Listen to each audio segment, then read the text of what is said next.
If we could turn back the clock and step into the Israel of Ahab's day, or the Israel of any day, the men of the northern kingdom would tell us that they were a God-fearing nation, faithful to the covenant of the Lord. And they would become indignant at the notion that they were wanting in the sight of God. Again and again, as the Lord sent them prophets, the reaction of Israel, the northern kingdom, to these prophets was one of indignation.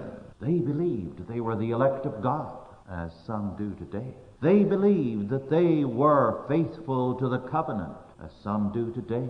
They believed that they were a notably God-fearing country, as some do believe today. But as we read through the books of Kings and Chronicles, the uniform verdict upon all the kings of Israel, from Jeroboam the first through Jeroboam the second, and the last few straggly kings as the nation collapsed and Assyria took them into captivity, was that they stood condemned before the Lord. Why? There is a modern word that is used by some Old Testament scholars to describe Israel's sin.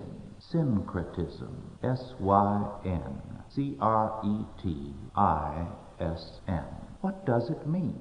Now, a syncretist is somebody who maintains the form and the facade of a faith, but not the content. And he brings in and unites with what he calls that faith almost anything under the sun which appeals to him. His religion thus ends up as a kind of smorgasbord, a little bit of this and a little bit of that, without character. This was the faith of Israel. They believed themselves to be a covenant people, but they had reinterpreted the faith, and they called by the name of Jehovah a variety of things that were not of the Lord.